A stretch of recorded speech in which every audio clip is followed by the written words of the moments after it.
नमस्कार दोस्तों, राज एकेडमी में आपका बहुत बहुत स्वागत है। आज आप इस चैनल के माध्यम से एसएससी सीजीएल मेंस में जो प्रतिशत के सवाल आते हैं उनका आसान हल देखेंगे कि किस तरह से उन्हें आसानी से हल किया जा सकता है। ये एसएससी सीजीएल 2016 का मेंस का पेपर है जिसमें टोटल 14 क्वेश्चन प्रतिशत के आए हैं, जिनमें से कि प्रतिशत, लाभ, हानि, सिंपल प्रतिशत के सवाल और बट्टा वाले जो सवाल होते हैं डिस्काउंट वगैरह के, वो सारे सवाल मिलाकर के 14 सवाल इसमें प्रतिशत से आए हैं। तो अभी तक मैंने जितनी 4, 5, 6 क्लास जो ली हैं, देखने के बाद में, प्रैक्टिस करने के बाद में, यदि आप इन 14 सवालों को देखेंगे तो किसी भी सवाल में आपको 1 मिनट से ज़्यादा टाइम नहीं लगेगा। बहुत ही सिंपल आपको लगेंगे मेरे मेथड से, और इसमें आपको किसी भी फार्मूले की कोई आवश्यकता रटने की नहीं पड़ेगी। तो आइए चलिए क्लास को शुरू करते हैं। जैसा कि क्वेश्चन नंबर फर्स्ट कह रहा है कि एक पुस्तक विक्रेता अंकित कीमत पर 10% की छूट दी, उसे प्रकाशक से 30% का कमीशन मिलता है, तो उसका लाभ प्रतिशत क्या होगा।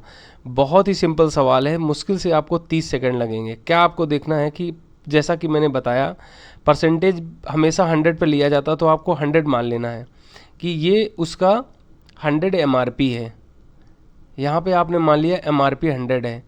अब उसका जो बाइंग प्राइस है, जो उसने ख़रीदा है, वो कितने का ख़रीदा है, तो 30% का डिस्काउंट मिला, तो उसने ख़रीदा 70 का। और उसने बेचा कितना है, तो उसने सेल किया है 10% की छूट पे। किस पे? MRP पे। तो इस पे 10% का छूट देंगे तो कितना आएगा, यहाँ पर 90 आएगा। अब देखिए 70 का ख़रीदा, 90 का बेचा, तो इसका डिफरेंस देखें कितना आया, 20। ये क्या आया, ये लाभ हो गया। तो पूछा क्या, प्रतिशत लाभ।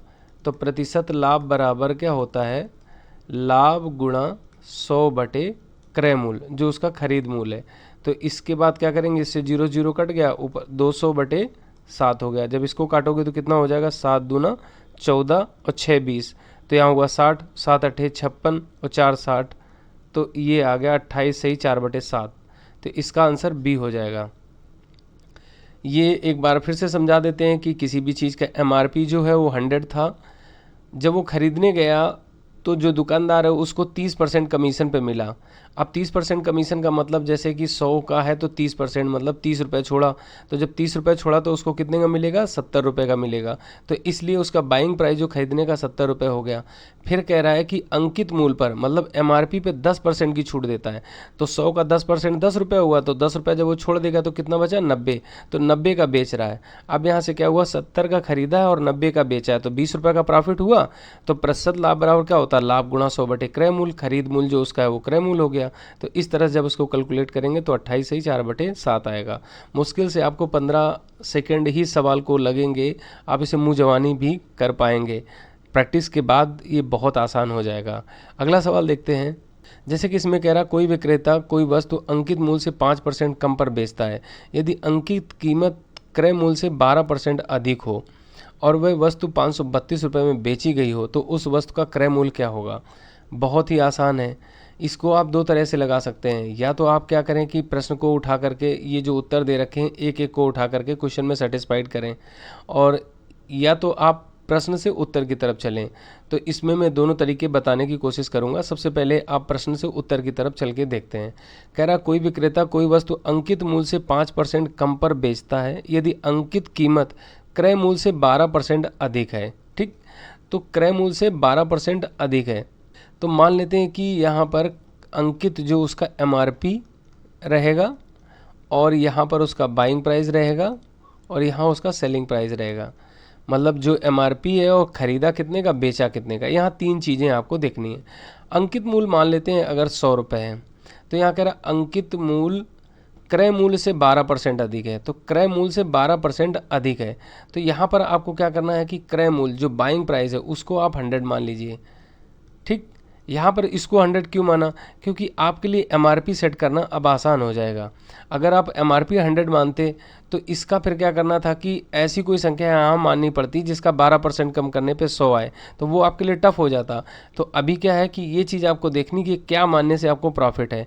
तो यहाँ पर आपने क्या मान लिया कि क्रय मूल्य से 12% अधिक है, तो आपने क्रय मूल्य 100 मान लिया और 12% अधिक है, तो MRP कितना हो गया उसका, 112 हो गया।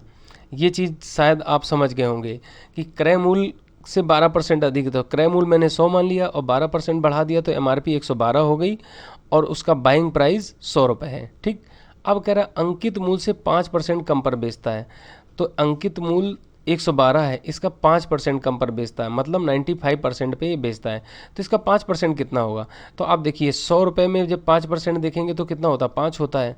और 12 रुपये में 5% कितना? 12 पंचे 60.6 हो जाएगा। जैसे 12 रुपये का जब 5% आपको निकालना तो 5/100 करेंगे प्रतिशत के लिए, तो कितना हो जाएगा? तो इसको जब करेंगे तो कितना? 12 पंचे 60/100 हुआ, तो जब इसे काटोगे तो 0.6 आ गया। ठीक, तो 100 के लिए 5 हो गया, 12 के लिए 6.6, तो इसलिए टोटल जो आपको घटाना पड़ेगा वो 5.6 घटाना पड़ेगा। अब आप जब इस तरह से घटाना हो तो क्या करना होगा? आप 12 में पहले आप देखेंगे कि 12 में 5 गए तो कितना बचा? 7। अब 7 में से हमें 1 में से 0.6 घटाना है, तो कितना बचा? 6। तो यहाँ पर आप क्या लिख लेंगे? 106 दशमलव, अब 1 रुपये में 60 पैसे गए तो कितना बचा? 40 पैसे। तो इस तरह से आप मुँह जवानी इसका गुणा भाग कैलकुलेशन करेंगे तो आसान रहेगा और आपसे कोई गलती नहीं होगी। अब ये सेलिंग प्राइस है, आपने क्या निकाला? ये प्राइस निकाला, और आपके सवाल में दे रखा है कि उसने इतने का बेचा है, तो कितने का बेचा है? 532 का है। अब क्या करना है? जब आपने बाइंग प्राइस 100 रुपये मानी, ठीक, तो वो 106 की बेच रहा है, तो कह रहा 532 की कब बेचेगा? तो यहाँ पर आप इस तरह से इसको लगा सकते हैं बिल्कुल देसी तरीके से कि 106.4 रुपये की बेचता है जब वो 100 रुपये की खरीदता है, तो 1 रुपये की बेचेगा तो क्या हो जाएगा? 100/106.4, इसलिए कह रहा 532 की कब बेचेगा? तो 532 की बेचने के लिए यहाँ 532 का गुणा करना होगा, तो 100/106.4 गुणा 532। अब जब इसको करेंगे तो ये काटेंगे तो इसके यहाँ से एक 0 ऊपर लगा लेंगे। अब इसके बाद इसको काटिए, 4 से कट जाएगा, तो जब 4 से काटेंगे तो कितना होगा? 25 चौको 100, 250 हो जाएगा। 4 से इसको काटेंगे तो 4 दूनी 8 और 2 10, तो 4 छंग 24 और 4 छंग 24 हो गया। अब इसको क्या करिए, आप 2 से कट जाएगा, तो 26 दून 52 एक 53 होता, तो ये 2 बार जाएगा, तो कितना हो गया? 500 हो गया। 2.5 दूनी 500, तो इस तरह से इसका उत्तर कितना आ गया? 500। तो इसका आंसर ए हो जाएगा। तो आप अगर इसे डायरेक्ट करना था, जैसे कि मैंने ये तो आपको बेसिक तरीका बता दिया कि आप बेसिक तरीके से जब आपको कुछ नहीं समझ में आ रहा तो आप ऐसे लगा लेंगे, और यदि आपको थोड़ा कुछ पता है कि कैसे करना है तो आप इसे दूसरा तरीका भी एक है वैसे लगा सकते हैं। अभी आपको जब ये 3 कंडीशन ये आपको पता चल गई, ठीक, कि ये एमआरपी है, ये बाइंग प्राइस, ये सेलिंग प्राइस है, और ये सेलिंग प्राइस आपको दे रखी है। हमें क्या करना है? इसको इसके बराबर बनाना है, तो इसमें क्या करना होगा? 5 से गुणा करना होगा। जब 5 से गुणा करोगे तो देखो कितना हो जाएगा? 0, 5 को 20 और 5 छक्का 30, 2 32 और 5 एकन 5, तो देखा कि यही 5 का गुणा करने से ये बन गया, तो ये 5 का गुणा सब में होगा। तो आप इस 5 का गुणा क्या करेंगे? इसमें करेंगे तो ये 500 हो जाएगा, जब इसमें करेंगे तो 560 हो जाएगा। इसके अकॉर्डिंग क्या हुआ कि एमआरपी उसकी 560 है, खरीदा 500 का है और बेचा 532 का है। तो इस तरह से सवाल में कुछ भी पूछे आप आसानी से बता सकते थे, तो इसको इस तरह से लगाया जा सकता था। अगला सवाल देखते हैं। इसमें कह रहा है कोई दुकानदार किसी वस्तु की कीमत 40% बढ़ा देता है, फिर उसे अंकित मूल्य पर 25% की छूट देकर बेच देता है। यदि उस वस्तु का विक्रय मूल्य 2100 रुपये हो तो बतलाइए कि दुकानदार के लिए उस वस्तु का क्रय मूल्य कितना था। मीन्स क्या है कि जो एमआरपी है, एमआरपी पे क्या करता है कि 100 रुपये लिखे थे, वो क्या करता है? इसको मेट देता है, इसको हटा देता है। अब इसी एमआरपी को वो क्या करता है? इसको काट करके यहाँ पर 140 कर देता है। कितना कर देता है? 40% बढ़ा देता है। ठीक, अब फिर क्या कहता है कि आगे दूसरे को जब बेचता है तो उससे कहता है कि हम आपको डिस्काउंट दे रहे हैं, कितना? 25% का। तो इसका 25% मतलब आप क्या करेंगे? 1/4, तो इसका जब करेंगे देखो तो 70 आया, 70 का आधा करेंगे तो कितना आया? 35, तो मतलब 35 रुपये इसमें छोड़ देगा। तो ये कितने का बेचेगा? 105 का बेचेगा। अब देखो इसने कितने पे ख़रीदा था? 100 रुपये पे, जो एमआरपी था उसी पे ख़रीद के लाया, फिर क्या किया? इस एमआरपी को हटा दिया और अपना एमआरपी 140 फिट किया। इसके बाद कह रहा है इस पे हम 25% का डिस्काउंट देंगे बेचते समय। तो 25% का मतलब होता है इसका 1/4। जैसे कि एक कोई सर्किल है, ये 100% है, तो इसको जब आप 4 भागों में हटाओगे तो ये 25-25 का 4 भाग हो जाएगा। तो इसमें कह रहा है कि 25%, तो 25% मतलब क्या हुआ? 1/4। तो इसका 1/4 कितना हो गया? 35, 35 दूना 70 दूना 140 होता है, इसलिए मैंने 35 हटा दिए। तो यहाँ पर कितना आया? 105। तो यहाँ पर 105 रुपये की बेची। अब आपको एक चीज़ पता चल गई कि खरीदा कितने का, 100 रुपये का, बेचा कितने का, 105 का। अब इसका मतलब क्या हुआ कि उसको 5% का प्रॉफिट हुआ। कितना हुआ? 5% का प्रॉफिट हुआ। अब सवाल में आगे क्या कह रहा है, यदि वस्तु का विक्रय मूल्य 2100 रुपये हो। अब आपने क्या निकाला है? 105, और ये सवाल आपसे क्या कह रहा है कि ये 2100 है। तो अब इसको 2100 आपको बनाना है। तो 2100 बनाने के लिए आपको क्या करना होगा? तो 2100 बनाने के लिए आप 20 से गुणा कर दीजिए। जब 20 से गुणा करेंगे तो 0 हो जाएगा, 2 पंचे 10 और 2 एकम 2। तो 20 से जब गुणा किया तो देखो 2100 आ गया, और आपको कितना चाहिए था? 2100 ही चाहिए था। अब इसी 20 का गुणा सब में होगा, तो जब 20 का इसमें गुणा करोगे तो आप कितना होगा? 14 दूनी 2800, और जब इसमें करेंगे तो ये हो जाएगा 2000। तो आपको यहाँ से क्या चीज़ पता चल गई कि उसने खरीदी थी 2000 की, उसके बाद उसने क्या किया? 40% बढ़ा दिया। तो 2000 का 40% होता है 800 रुपये। तो यहाँ से क्या हो गया? 2800 उसकी MRP हो गई। इसके बाद बोला 25% का छूट देंगे, तो 25% का क्या होगा? 7 चौक 28, 700 रुपये छोड़े और 2100 की बेची। तो जो सवाल कह रहा है सारे स्टेप इसमें क्या है, आपके सेटिस्फाइड कर रहे हैं।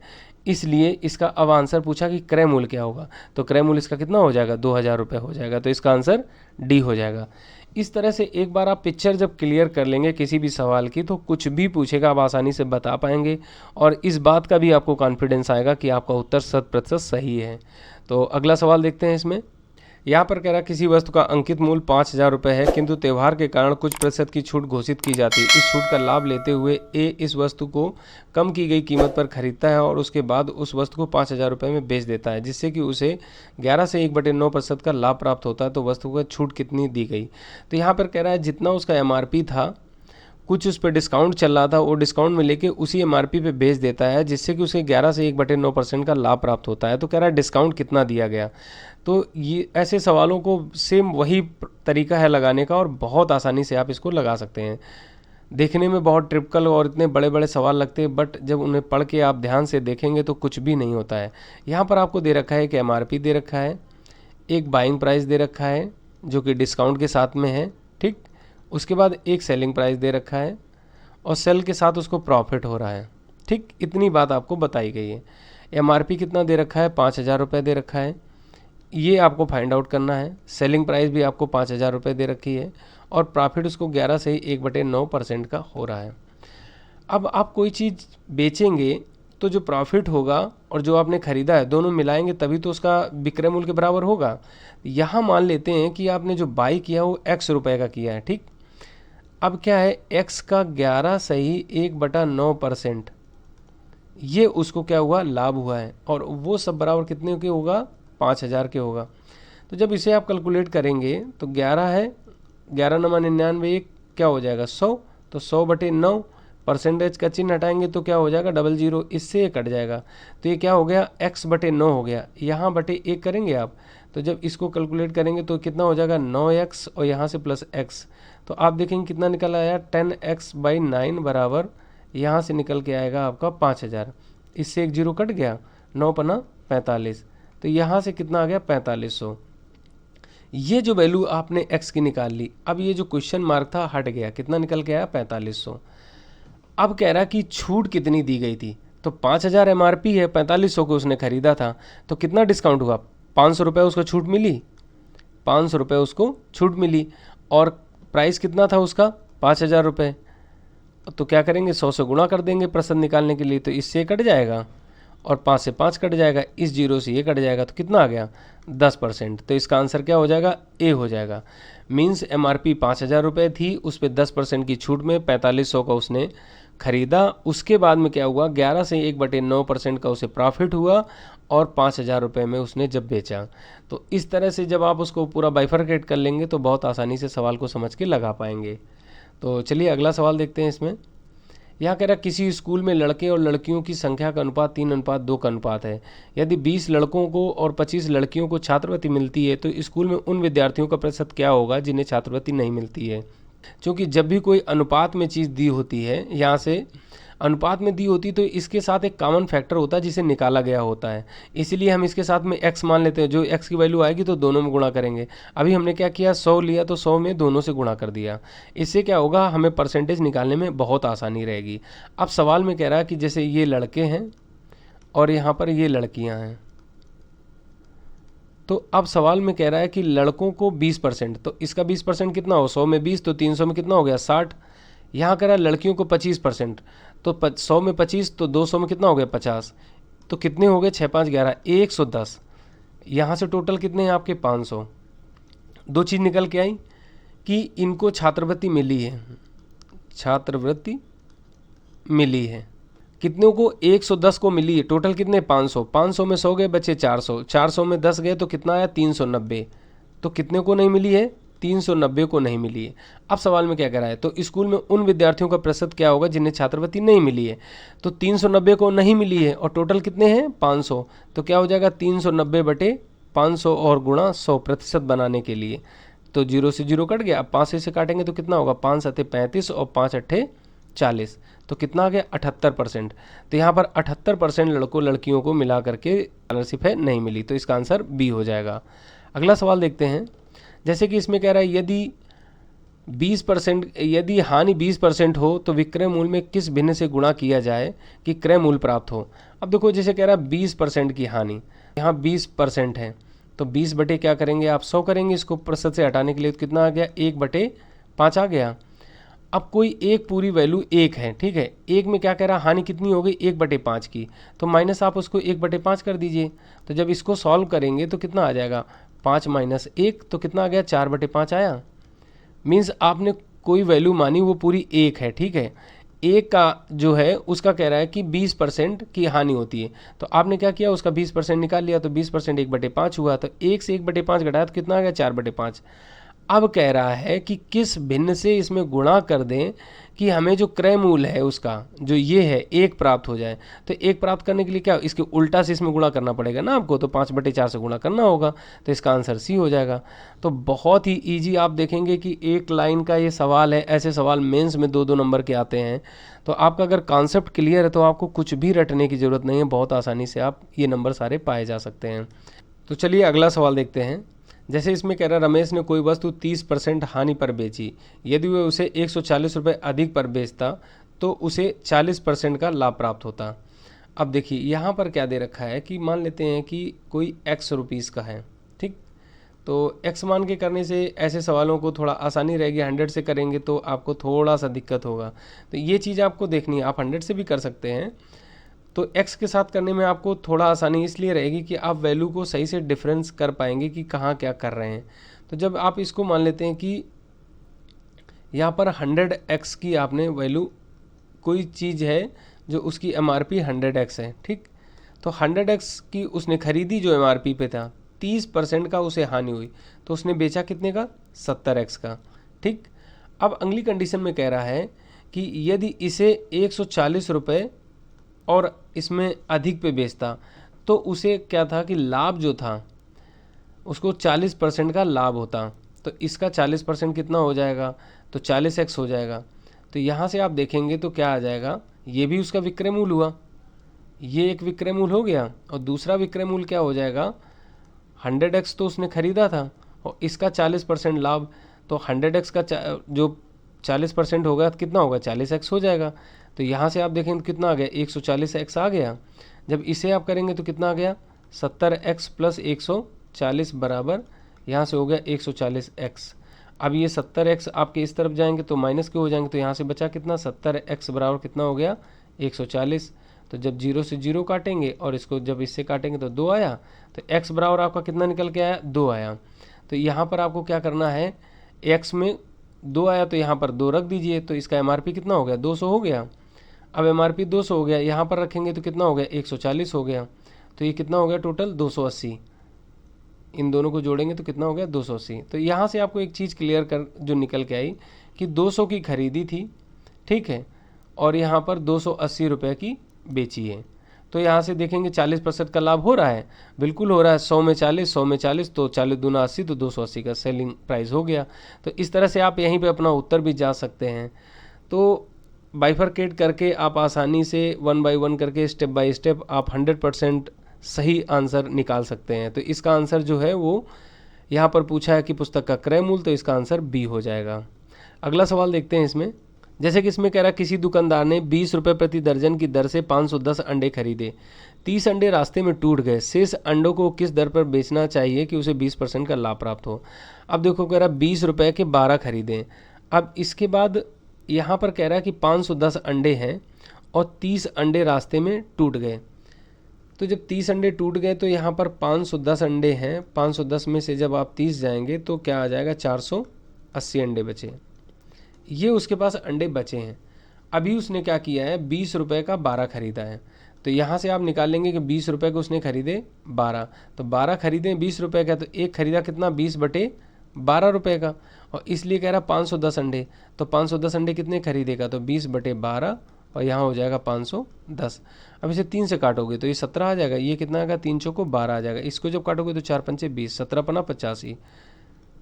यहाँ से आपको एक चीज़ पता चली कि उसने जो 510 अंडे खरीदे हैं वो 850 रुपये के खरीदे हैं। अब सवाल में कह रहा है उसे 20% का लाभ चाहिए। तो ऐसे सवालों को बहुत आसानी से आप लगा सकते हैं कि पहले तो आप 800 पे देखिए, तो 800 पे 20% का लाभ, 100 में 20 तो 800 में कितना हो गया, 8 दूनी 16, 160 रुपये हो गया। तो यहाँ पर क्या होगा कि 160 रुपये हो गया 800 के लिए। अब 50 के लिए क्या होगा, 100 के लिए 20 तो 50 के लिए 10, तो 10 और हो गया। तो इस तरह से आप मुँह जवानी इसका कैलकुलेशन वगैरह करेंगे तो कितना हो गया, 170 हो गया। अब देखिए 50 और 70 को हटा दीजिए, 800 में एक जोड़ा तो 900 हो गया। अब 50 में 50 जोड़ा तो 9 एक 1000 हो गया, मतलब 1000 और फिर 10 10 20। तो इस तरह से आप मुँह जवानी इसका करेंगे कैलकुलेशन तो कितना हो गया, 1020। तो 20% लाभ कमाने के लिए उसे 1020 के बेचने होंगे। कितने अंडे, 30 तो फूट गए थे, तो कितने हो गए, 480। तो 1020 रुपये में 480 अंडे बेचना है। तो एक अंडा कितने का बिचेगा, तो जब यहाँ पर आप देखेंगे तो 480, यहाँ पर दर्जन पूछा है, ठीक है, यहाँ पर पूछा है आपसे, तो शेष अंडे किस दर पर बेचेगा, मीन्स दर्जन के बारे में कह रहा है। तो जब आप देखेंगे 480 तो कितने दर्जन हुए, तो आप 12 से भाग दे दीजिए, तो 12 चौक 48, टोटल 40 दर्जन है। अब 40 दर्जन को वो 1020 रुपये में बेचेगा। तो आप इसको क्या करेंगे, 1020/40 कर देंगे, तो इससे 0 0 कट गया। अब इसको जब करेंगे तो कितना होगा, 4 दूनी 8, 2 10 हुआ, तो 4 पंचे 20 और 4 पंचे 20। तो ये क्या आ जाएगा, 25.50, मतलब 25.5 रुपये प्रति दर्जन के हिसाब से जब वो बेचेगा तो उसे 20% का लाभ प्राप्त होगा। तो इसका आंसर बी हो जाएगा।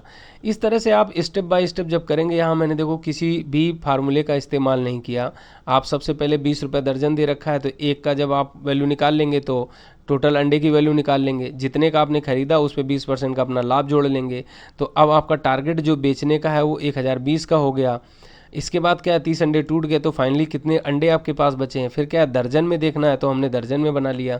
तो अब 40 दर्जन है, 1020 हमारा टारगेट है। तो इससे क्या होगा, जब हम भाग देंगे तो हमें पता चल जाएगा कि कितने में मुझे बेचना चाहिए। तो 20 रुपये में उसने खरीदे थे, 25.5 में बेच रहा है, तो ये टूटे वाले हटाने के बाद भी उसको प्रॉफिट हो जाएगा। तो अगला सवाल देखते हैं इसमें। जैसे इसमें कह रहा है ए बी को 12% हानि पर एक घड़ी बेचता है, बी वही घड़ी सी को 12.5% लाभ पर बेचता है। यदि ए बी को उस कीमत पर घड़ी बेचता है जिस कीमत पर सी ने घड़ी खरीदी थी, तो ए को हुए लाभ या हानि का प्रतिशत क्या होगा। सारे सवाल आपको उसी मेथड से स्टेप बाय स्टेप तोड़ के लगाने हैं और कोई समस्या नहीं आने वाली। यहाँ पर ए बी सी 3 लोग दे रखे हैं, तो यहाँ पर ए बी सी। अब कह रहा है बी को 12% हानि पर बेचता है। मान लेते हैं ए ने 100 रुपये खरीदी, 12% हानि मतलब 88, ठीक, इसको बेच दी। अब ये क्या कह रहा है, वही घड़ी सी को 12.5% लाभ पर बेचता है। अब देखो इसका क्या करना है, आपको 12.5% लाभ निकालना है। तो इसका जब आप 12.5% निकाल लीजिए तो 12.5 और नीचे हो जाएगा 100, तो ये एक 0 और हो जाएगा, तो कितना हो जाएगा, 25 पंचे 125 और 25 चौको 100। अब यहाँ क्या हो जाएगा, 5 अट्ठे 40, 8 से इसको काटोगे तो कितना, 11 आया। अब यहाँ पर 88 था, 11 रुपये प्रॉफिट हुआ, तो कितने का बेचा, 99 का, ठीक। तो एक चीज़ क्लियर हो गई कि इसने 100 रुपये का ए ने खरीदा, इसको 12% नुकसान पर 88 का बेचा, इसने 12.5% प्रॉफिट लेकर सी को 99 रुपये का बेच दिया।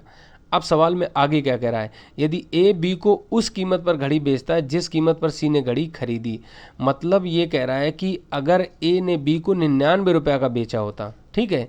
ए ने बी को उस कीमत पर बेचा होता जितने में बी से सी ने खरीदी। सवाल ये कह रहा है सी ने घड़ी खरीदी है तो सी ने 99 खरीदी। अब सवाल आपसे कह रहा है कि ए अगर 100 रुपये खरीदा और बी को 99 को बेचे तो ए को कितना लाभ या हानि हुई। तो ये तो बहुत सीधा सा सवाल दिख रहा है कि 100 का खरीदा 99 का बेचा तो 1% का लॉस होगा। तो इसका आंसर क्या हो जाएगा, ए हो जाएगा। तो चलिए अगला सवाल देखते हैं। इसमें कह रहा कोई व्यक्ति टाइप 1 से 3 केक और टाइप 2 से 6 केक 900 रुपये में खरीदता है। वह टाइप 1 के केक को 15% लाभ पर और टाइप 2 के केक को 10% हानि पर बेचता है। यदि उसे कुल 30 रुपये का लाभ होता है तो टाइप 1 और टाइप 2 के केक का क्रय मूल्य क्या होगा। बहुत आसान सवाल है। कैसे करना है इसको, तो जैसे कि मान लेते हैं कि टाइप 1 जो है वो x है, ठीक। यहाँ पर आप मान लेते हैं कि टाइप 1 जो है वो x है, तो x वाला 3 केक खरीदा है, ठीक। और y मान लेते हैं टाइप 2 का, तो y वाला 6 केक खरीदा है, ठीक। जो टाइप 1 का केक है एक केक का मूल्य x रुपये है और जो टाइप 2 का केक है एक केक का मूल्य y रुपये है। तो y इंटू 6 करेंगे, x इंटू 6 करेंगे तो कुल मूल्य जो उसका है 900 आ गया, एक समीकरण बन गया, ठीक। इसके बाद दोबारा में क्या कह रहा है कि टाइप 1 के केक में 15% का लाभ होता है। अब यहाँ पर क्या कर रहा है, 15% का लाभ करा रहा है। चूँकि आप 3 मान के चलेंगे तो इसका 15% कितना होगा, तो 15 × 45, तो यहाँ पर हो जाएगा 0.45 हो जाएगा। जैसे आप निकालोगे 3 × 15/100 करोगे तो कितना होगा, 15 × 45 और नीचे 2 जीरो है तो यहाँ दशमलव हो गया। तो इतने % क्या कर रहा, प्रॉफिट में बेच रहा है। तो अभी इसका फाइनल वैल्यू कितना आ जाएगा और साथ में x रहेगा ही, तो यहाँ से आपको वैल्यू आ जाएगी 3.45x, ठीक। ये लाभ पर बेच दिया। इधर कह रहा है 10% हानि।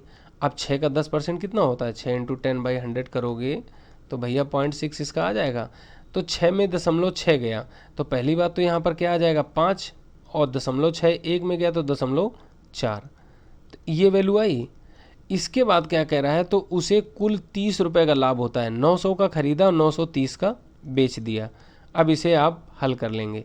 एक्स वाई की वैल्यू दे रखी है, अब 2 समीकरण हैं और 2 ही वेरिएबल दे रखे हैं। तो अब इसे आप हल करके इसका उत्तर निकालेंगे। इसका उत्तर निकाल के कमेंट में ज़रूर बताइएगा और बहुत ही आसान है। थोड़ा आप भी प्रैक्टिस करेंगे तो आसान रहेगा आपके लिए भी और आप सीख पाएंगे। तो चलिए अगला सवाल देखते हैं। जैसे इसमें कह रहा है किसी संख्या को 20% से बढ़ा दिया जाता है, मूल संख्या पर वापस लाने के लिए बढ़ी हुई संख्या को कितने % से कम किया जाएगा। तो एक तो इसको ट्रिक से लगाने का जो सही तरीका है कि जब कह रहा कि किसी चीज़ को घटा दिया जाए, जितने % से बढ़ा दिया गया है और कह रहा घटा दिया जाए, तो इस तरह का सवाल दिया होता है तो क्या करते हैं कि 100 में उसको जोड़ के उसी से भाग दे देते हैं। अगर कहते बढ़ा दिया जाए तो 100 से उतने को घटा करके उसी संख्या के नीचे उसे भाग दे देते हैं। ये तो होगी ट्रिक की बात। तो जैसे कि यहाँ दे रखा है 20% से बढ़ा दिया है तो कह रहा घटा दिया जाए, तो घटाने के लिए आपको कुछ सोचने नहीं, 120 करके 100 कर देना है। तो यहाँ से जब करोगे 20 छक्का 120 तो 6 आ गया, तो 50 बटे कितना 3 हो गया, तो देखेंगे 16 से ही 2/3%। इसका उत्तर आप मुश्किल से 10 सेकंड में निकाल लेंगे इस तरीके से। बट यदि आपको ये नहीं पता है, आपको बेसिक तरीके से लगाना, तो कैसे लगाएंगे। तो यहाँ पर मान लेते हैं कि 100 रुपये पहले उसका मूल था, फिर क्या किया 20 बढ़ गया तो कितना हो गया 120 हो गया। पहली कंडीशन में ये क्या हो गया, ये विक्रय मूल्य हो गया। अब दूसरी कंडीशन में सवाल में कह रहा है मूल संख्या पर वापस लाने के लिए बढ़ी हुई संख्या को कितने % कम किया जाए। अब इसको हमें क्या करना है, कम करना है, ठीक। तो अभी कह रहा है कि हमारे पास 120 रुपये हैं। इस स्टेप को जो पहला वाला दे रखा है इसको आपको भूल जाना है। पहले क्या करना, 100 से 120 हो गया। अब कह रहा है ये हमारा मूलधन है और हमको 100 पे जाना है, ये सवाल कह रहा है। तो इसमें क्या करना पड़ेगा, -20 करना पड़ेगा। तो ये क्या हो गया, आपका हानि हो गई। तो यहाँ पर क्या करेंगे, प्रतिशत हानि बराबर निकालेंगे। प्रतिशत हानि बराबर क्या होता है, हानि गुणा 100 बटे क्रय मूल्य। तो इस समय इसके लिए क्रय मूल्य क्या हो गया, 120 होगा क्योंकि इसको हानि हो रही है। तो यहाँ से क्या करेंगे, नीचे 120 हो जाएगा। अब इसे आप काटेंगे तो 0 0 कट गया, 2 छंग 12 6 आया, तो क्या हो जाएगा 100 बटे 6, इसका मतलब 50 बटे 3, इसका मतलब 16 से ही 2/3%। तो इस तरह से आप बेसिक तरीके से जो लगाएंगे वो ये तरीका है। तो इसका आंसर सी हो जाएगा। तो चलिए नेक्स्ट सवाल देखते हैं। जैसा कि इसमें कह रहा है किसी गांव में 12% बकरियां बाढ़ में बह गईं, शेष बकरियों में से 5% बकरियां किसी बीमारी में मर गईं। अब यदि गांव में 83-60 बकरियां शेष हों तो बताइए बाढ़ से पहले गांव में मूलतः कितनी बकरियां थीं। तो यहाँ पूछा है बाढ़ से पहले, इसका मतलब इनिशियल जो सबसे पहले बकरियां कितनी थीं ये पूछा गया है। तो ऐसे सवालों को आपको क्या करना है कि 100 का मल्टीपल कोई संख्या मान लेना है। तो जैसे कि यहाँ मान लेते हैं कि कोई संख्या है जो इसका उत्तर होगा तो 100 और इसको हम x से मल्टीपल कर लेते हैं, ठीक। तो हमें क्या करना है, x की वैल्यू फाइंड आउट करनी फाइनली। तो अभी इस x को क्या है हम साइलेंट रखेंगे, जब इसको फाइनल कहीं करना होगा तब इसको लिखेंगे। अभी हम सिर्फ इस पे फोकस करते हैं 100 पे। हमारे पास क्या है, इनिशियल में 100 है, 12% मतलब 12 ख़त्म हो गई। तो अब आपके पास कितनी बची, 88। फिर कह रहा है इसका 5%, तो इसका 5% जब निकालोगे तो देखना 4.4 आएगा। कैसे, 88 इंटू 5 बटे आप जब 100 करेंगे तो 4.4 आएगा।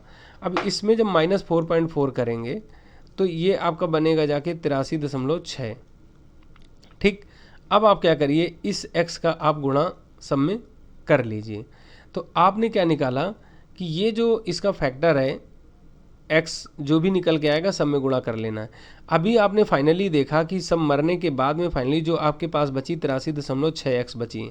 सवाल में क्या कह रहा है, 83-60 बकरियां शेष बची हैं। आपने शेष निकाला 83.6x। सवाल कह रहा है कि जो शेष बची हैं वो 83-60 हैं। चूँकि किसी भी प्रश्न में शेष समान दोनों हो जाएंगे, तो यहाँ पर जब समान हो गए तो आप क्या करेंगे, इस जीरो को यहाँ बढ़ा देंगे, इसके बाद इससे जब काटेंगे तो ये कट जाएगा। तो x बराबर यहाँ से कितना निकल के आया, 100 आ गया।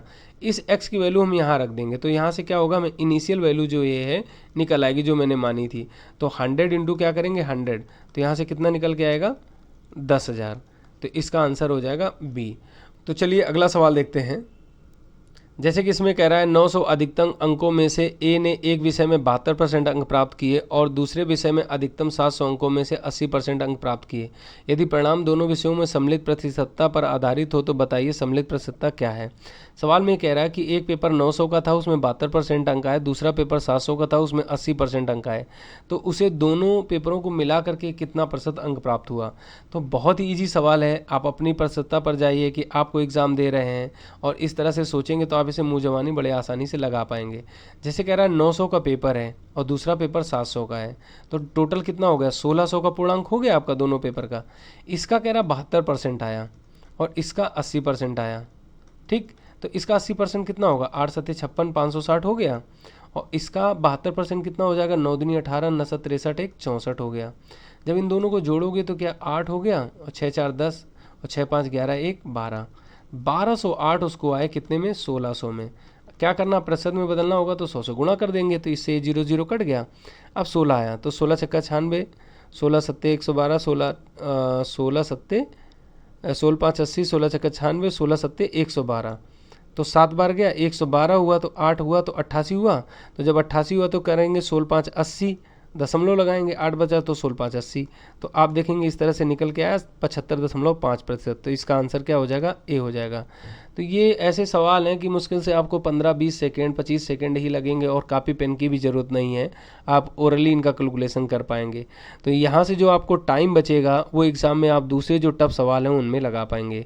परसेंटेज के सवाल मुझे नहीं लगता है कि सीजीएल में कोई बहुत टफ होते हैं, बस आपको बेसिक मालूम होना चाहिए, ट्रिक नहीं रटना है। यदि आप ट्रिक में जाएंगे तो अगर एक भी कैलकुलेशन गलत हुआ तो एक सवाल आपका 4 से 5 मिनट खा जाएगा। आप बार बार उसे लगाने की कोशिश इसलिए करेंगे क्योंकि आपको लगेगा इतना सरल सवाल मुझे नहीं आ रहा है, और आप प्रेशर में आ जाएंगे तो जो आ रहा होगा वो भी आपका गलत होने के चांसेस बढ़ जाएंगे। तो चलिए अगला सवाल देखते हैं। जैसे इसमें कह रहा किसी सेना में के 10% जवान युद्ध में शहीद हो गए, शेष 10% जवान रोगग्रस्त होकर मर गए और शेष में से 10% को अशक्त घोषित कर दिया गया। सवाल को जब इंग्लिश में पढ़ेंगे तो आपको क्लियर पता चलेगा कि रिमेनिंग का रिमेनिंग है। सवाल में इसमें रिमेनिंग पे बात कर रहा है कि यहाँ पर बोला कि पहले 100 हैं तो 10% पहले घटे, ठीक। तो इससे 10% जब आपने घटाया तो आपकी 90 बचे क्योंकि 100 में 10 गए। अब कह रहा है इसका 10% फिर घटे, तो इसका 10% जब घटाओगे तो 9 घटेंगे अब की बार, तो कितना बचेगा, 81 बचेगा। पहले 10% यहाँ पर शहीद हुए, ये 10% रोगग्रस्त हुए, इसके बाद 10% अशक्त हो गए। तो इसका जब 10% घटाओगे तो 8.1 घटेगा। ठीक, कितना घटेगा? 8.1 घटेगा। तो यहाँ से देखेंगे 81 में 8 गए तो 73 हुआ, 8 3 11 73 हुआ। तो 73 पूरा नहीं लेंगे, क्यों? क्योंकि 0.1 है, तो यहाँ पर क्या मान लेंगे हम? 72। अब एक में से 0.1 गया तो 0.9 यहाँ बचेगा। तो आपने जब 100 माना है तो फाइनली आपके पास 72.09 बचा। अब यहाँ से आप देखेंगे कि 72.0.9, तो यहाँ पर आपने देखा कि 72.9 आपके पास शेष बचा।